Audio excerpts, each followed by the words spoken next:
Hello दोस्तों, आज की वीडियो में हम एक्सप्लेन करेंगे एक रोमांटिक ड्रामा मूवी को। इस मूवी को 2017 में रिलीज किया गया था और इस मूवी का नाम है द लिटिल हावर्स। इस मूवी की कहानी में हम 3 नन्स को देखते हैं जो कि एक लड़के के साथ इंटीमेट होना चाहती है। ये लोग उस लड़के के साथ रोमांस करने के लिए क्या क्या करते हैं, यही हमें इस मूवी में देखने को मिलेगा। तो चलिए इस मूवी को शुरू करते हैं। इस मूवी की शुरुआत में हम सिस्टर फर्नांडा को देखते हैं जो कि एक गधे को लेकर चर्च की तरफ जा रही थी। चर्च में उसकी मुलाकात एक दूसरी नन से होती है और इस नन का नाम सिस्टर जेनवरा है। वो फर्नांडा से पूछती है, कल रात तुम कहाँ थी? फर्नांडा कहती है, मैं इस गधे को पकड़ने गई थी क्योंकि ये गधा चर्च से छूटकर भाग गया था। जेनवरा उससे पूछती है, हर रोज ये गधा कैसे भाग जाता है? ये दोनों एक दूसरे से बात कर रही होती है। उसी वक्त वहाँ से एक माली गुजर रहा होता है और वो माली इन दोनों को गुड मॉर्निंग कहता है, लेकिन बदले में ये दोनों उसे बुरा भला कहने लगती है और उसे गालियां देने लगती है। इसके बाद जेनवरा हेड सिस्टर के पास जाती है और उसे उस गधे के बारे में बताती है। वो कहती है इस गधे को संभालने की जिम्मेदारी उसे दी जाए। यहीं पे हम एक दूसरी सिस्टर को देखते हैं और इस नन का नाम सिस्टर अलेक्जेंड्रा है जो कि अपने रूम में बैठी होती है। सिस्टर अलेक्जेंड्रा अब चर्च में नहीं रहना चाहती है और वो अब अपने लाइफ को एंजॉय करना चाहती है और बाहर जाकर अपनी लाइफ को जीना चाहती है। दूसरे दिन सिस्टर अलेक्जेंड्रा के फादर उससे मिलने के लिए आते हैं। वो उसे बताते हैं उसके लिए कोई अच्छा लड़का नहीं मिल रहा है क्योंकि लड़के वाले बहुत ज्यादा दहेज मांगते हैं। इस पर सिस्टर अलेक्जेंड्रा कहती है अगर वो चर्च में पैसे देना बंद कर दे तब दहेज के लिए पैसों का इंतजाम हो जाएगा। उसके बाद सुनकर उसके फादर इस बात को मानने से मना कर देते हैं। अगले दिन हम तीनों नन्स को एक साथ देखते हैं और ये तीनों अपने बुने हुए कपड़ों को लेकर जा रही होती है। तभी वहाँ फिर से वही माली आ जाता है जिसने इन लोगों को सुबह में गुड मॉर्निंग कहा था।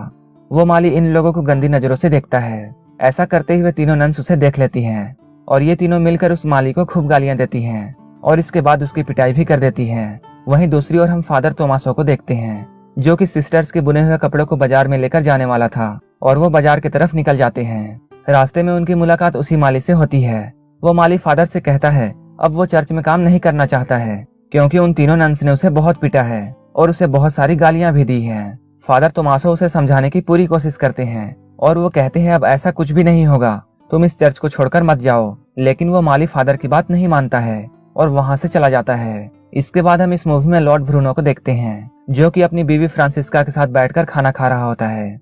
वो अपनी बीवी से काफी सारी बातें कर रहा होता है लेकिन उसकी बीवी का ध्यान अपने नौकर पर था और वो नौकर भी अपने मालकिन को देखे जा रहा था। इसके बाद हम रात में इन दोनों को इंटीमेट होते हुए देखते हैं। इंटीमेट होने के बाद ये दोनों आपस में बातें कर रहे होते हैं।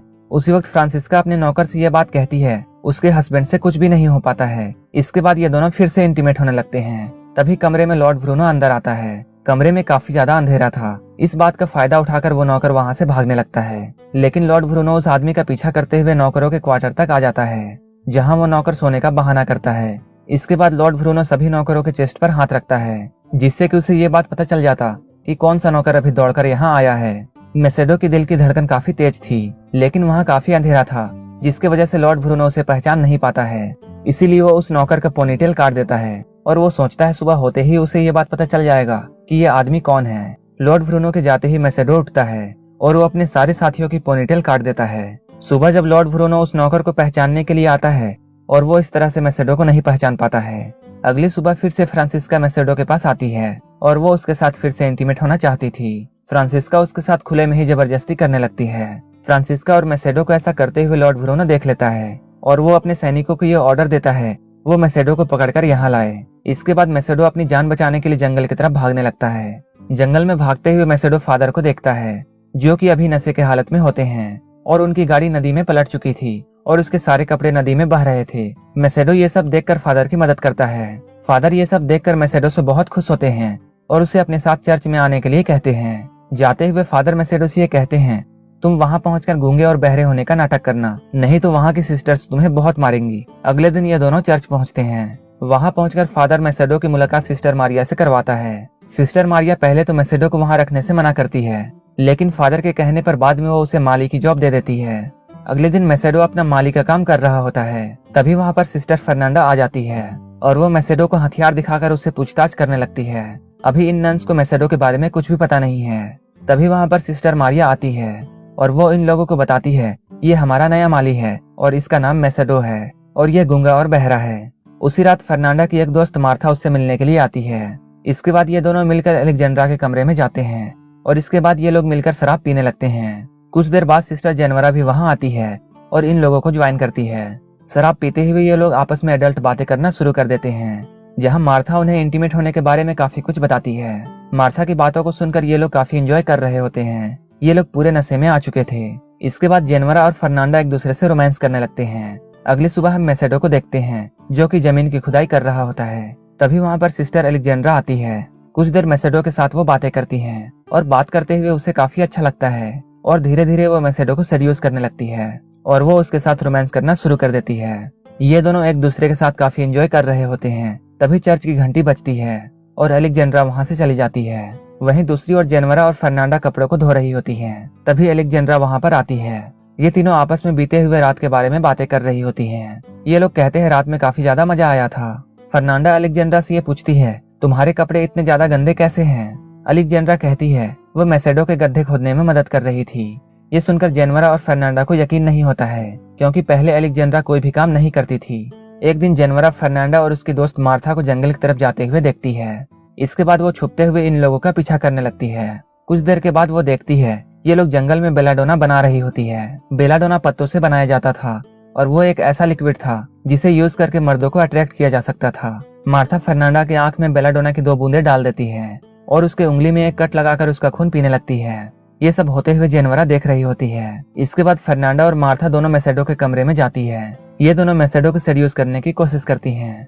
धीरे धीरे मैसेडो भी इन लोगों की जाल में फंस जाता है। इसके बाद ये तीनों इंटीमेट होते हैं। अपने काम को खत्म करने के बाद ये दोनों मैसेडो के कमरे से चली जाती हैं। अगले सुबह हम बिशप को देखते हैं, जो कि इस चर्च में कुछ दिनों के लिए आए हैं। फादर तोमासो और सिस्टर मारिया उन्हें चर्च में घुमाते हैं। वहीं दूसरी ओर मैसेडो एलेक्जेंड्रा के कमरे में जाता है और मैसेडो उसके साथ भी इंटीमेट होने लगता है। लेकिन इन दोनों का काम चल ही रहा होता है। उसी वक्त वहाँ एक बूढ़ी नन आ जाती है। जब ये दोनों उस बूढ़ी नन को देखते हैं तब ये लोग घबरा जाते हैं। एलेक्जेंड्रा अपने कपड़े ठीक करके उस बूढ़ी नन की मदद करने लगती है। वहीं मैसेडो एक बेड के नीचे छुप जाता है।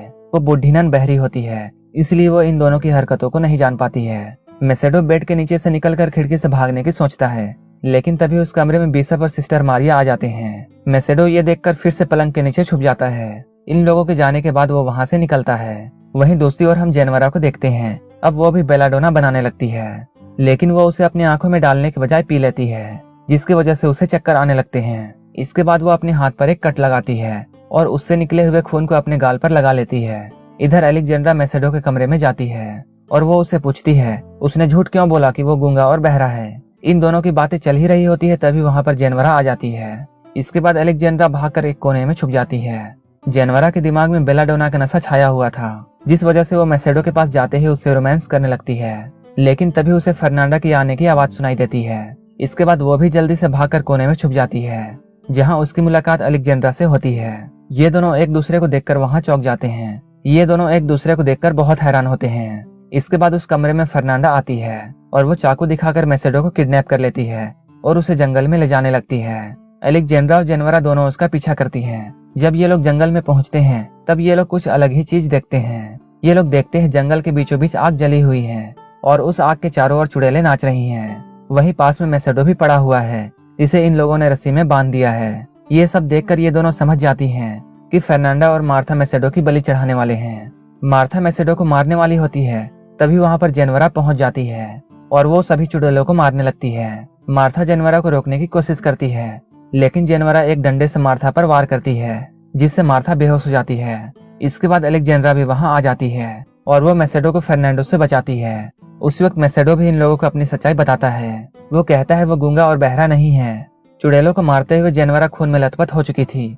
इसके बाद वो चर्च की तरफ भागने लगती है। वो चर्च पहुंचकर चिल्लाने लगती है और सभी लोगों को एक जगह जमा करती है। जेनवरा की शोर सुनकर बिशप भी वहाँ आ जाते हैं। वो बिशप से कहती है फर्नांडा एक डायन है। तभी वहाँ पर फर्नांडा, एलेक्जेंड्रा और मैसेडो भी आ जाते हैं। ये सब देखकर बिशप सिस्टर मारिया को बाहर बुलाते हैं, लेकिन उसी वक्त सिस्टर मारिया के कमरे से फादर तोमासो बाहर निकलता है, जिसे देखकर सब लोग बहुत हैरान होते हैं। अगली सुबह हम बिशप को देखते हैं, जो कि सभी लोगों को सजा सुना रहा होता है। वो फादर तोमासो को एक दूसरे चर्च में भेज देता है, जहाँ सिर्फ मर्द रहते थे।